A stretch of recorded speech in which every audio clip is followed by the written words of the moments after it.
If you're watching this video, you're probably looking for a simple bang for your buck microphone option that will help you with your gaming, streaming, your voiceovers, maybe even your podcasts, literally anything. If you're interested in that so far, stick around because you're listening to one right now. Here on the channel, I talk a lot about PC tech, hardware, and specifically budget building and all that stuff. But the last time I talked about PC peripherals was about 2 months ago when I made a keyboard review and it's been a while. Luckily, Fifine reached out to me and sent me the Fifine T669 to review. If you are in search of a great budget microphone that'll give you a lot of value, I think this is a great option. Now, it is important for me to say that while they did send this out to me, they're not paying me to say anything good about it in particular. Everything that I'm gonna say is strictly my own thoughts, my own opinions, and from my own time with the microphone. With that said, I'm gonna record the entire video with this microphone so you can get as many sound tests and vocals with it as you wish. The Fifine T669 is advertised as a true user-friendly microphone where you can just plug and play via USB. And honestly, I think it's a great option whether you want to start something like a podcast or upgrade your general audio quality for like Zoom calls or things like that. Now, I've said it in the past, I'm not gonna recommend something that I don't truly believe in. And proof of that is that I was actually considering this for my own videos and my general usage on my computer. Now, to give you my true honest opinions and my best review, I switched this out and used it for as long as I could for my main microphone that I was using before that. The microphone that I was using before that looks like this. It's a little bit more expensive, like 10 bucks more expensive, but it was also a microphone bundle just like this one. Now, luckily, since I was using it in my own time and my real life situation, I was able to get some outside opinion from a friend of mine who didn't know anything about the microphone. It sounds pretty clear. You could definitely use this for a podcast if you wanted to. Listed like $65 maybe. With that said, let's talk about some of the key features and some of the things that I love about this microphone. I want to emphasize and establish that the premium build quality in this microphone is beyond something that I've seen. So like I said, this is the microphone that I was using before this. It comes with a shock mount and a scissor arm, pretty similar to the T669. And I gotta say that once I started using the T669, immediately installed it and set it up, the difference between the build quality and the overall premium feel was night and day. Even though this T669 was cheaper, it was better than the build quality in the scissor arm and specifically the shock mount that came with this microphone. So what comes in the box of the T669 is obviously the microphone itself. You'll get a shock mount, a scissor arm, a desk clamp, which is technically a C clamp, and you'll also get a windscreen cap along with the pop filter to be used with the microphone.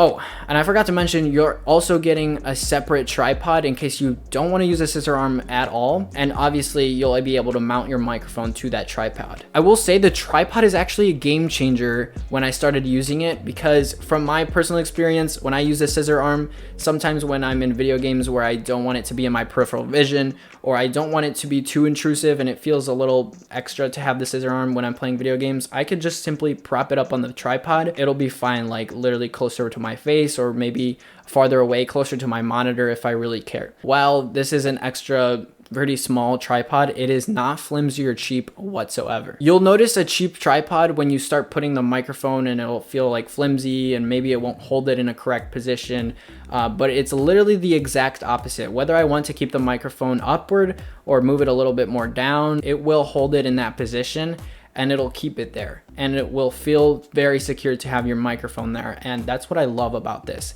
They didn't cheap out in just throwing in another tripod. It actually feels super premium. Fifine was actually nice enough to include backup pad replacements and rubber bands for the shock mounts. So what also comes in the box is obviously the USB cable. This is 2.5 meters, a premium USB cable. I don't know how they're making money off of this thing because everything is really premium, like the scissor arm and the microphone itself and the shock mount.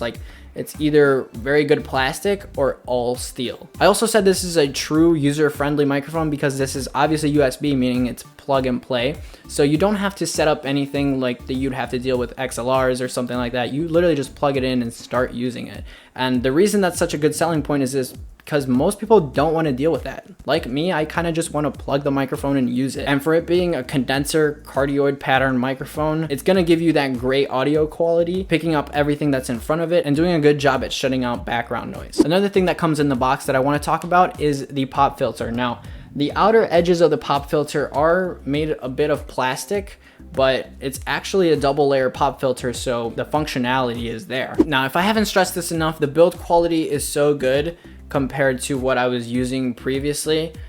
Something like 10 bucks more expensive than this. I noticed that every time I screwed the microphone into a certain position, it would actually stay there. That sounds super dumb because that's actually what it's supposed to do, right? You'd think that the scissor arm was meant for it to keep it there. But with the microphone that I was using earlier, had screws that it seemed like it only made it harder for the microphone to move as opposed to actually keeping it in one spot. Now with the T669, however, I noticed a difference because as soon as I screwed something in place, it was locked. It just wouldn't move, and that's obviously what you want out of a scissor arm, but I guess I didn't notice it until I actually used the T669's scissor arm and the shock mount specifically that actually kept it in place instead of only making it a little harder to move. The microphone itself only comes with a volume gain knob, which basically acts as a mute button if you turn it all the way down. The knob overall is actually pretty darn good. Other than that, that's literally all there is to the microphone. So far, I've talked a lot of good things, and there's a lot of good things about this microphone, but that specific aspect of the T669 leads me to some of the things that I would add or change if I could. Now, there's not that many things I could complain about, and a lot of these are just tiny little aspects that I'm picking at. If I'm being really picky, the windscreen cap was a little rough, not as smooth feeling as some of the other options that I've had, but obviously that doesn't affect the functionality at all. It just felt a little weird. More importantly, however, the C-clamp that attaches to your desk, that attaches to the scissor arm, actually doesn't come with any padding on the bottom when you screw it in. Now, it's obviously not that huge of a deal for me because you don't really see the bottom of your desk, but I guess it is personal preference if you don't want the bottom of your desk to be scratched up since there's no padding on the bottom. Another thing I want to talk about, while the tripod is very useful to have, I actually don't see it being that useful unless you're doing gaming and podcasts. And this will depend on the usage of the microphone, because if you're gonna do something like I'm doing right now, a talking head video, the tripod won't be very ideal because you won't be able to place it either above you or to the side or wherever you want. It has to be sitting on a surface, and you might even be having to lean over to speak into the microphone if you're using the tripod. I still think it's a great thing to have, but I guess if I'm being really picky, the tripod would only be really useful in like podcast scenarios. Another thing that I can actually stand behind that is kind of a little bit of a complaint is I can't really see when the microphone is on. Like right now, I'm recording through my computer, but I have to make sure that the microphone is on by looking at the audio and making sure that it's picking up a signal. Other than that, I don't have any hardware light or kind of like an indicator that'll let me know that this thing is actually on. Another thing some might not like is that it only has a volume gain knob and not specific features like latency free monitoring, where you can plug your headphones into the headphone jack and actually listen to what the microphone is picking up. I think that's more a personal preference because you're not really going to use that for what I'm doing right now, like YouTube videos or you're gaming because you're going to be listening to the game audio. But I think it would be something that's nice to have, and I think that would actually move this microphone to another level in order for it to compete with, say, the $100 price microphones and above. Because once you get into that price range, they'll have more features than just a volume gain knob. That's kind of what holds it back from being compared to some of the more premium, slightly above $100 microphones, because it definitely has great potential, but since it doesn't have those features, it's kind of limited. Now, at this price point of $75, I honestly don't expect a headphone jack for latency monitoring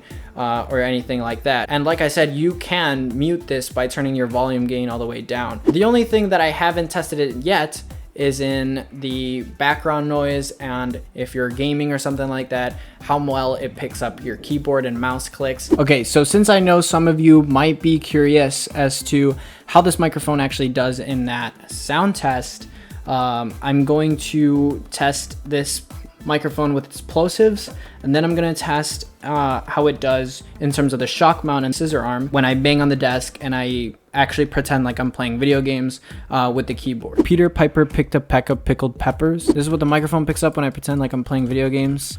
This is me typing, and this is me thudding, not too hard, on my table. So I feel like it's picking up some of it.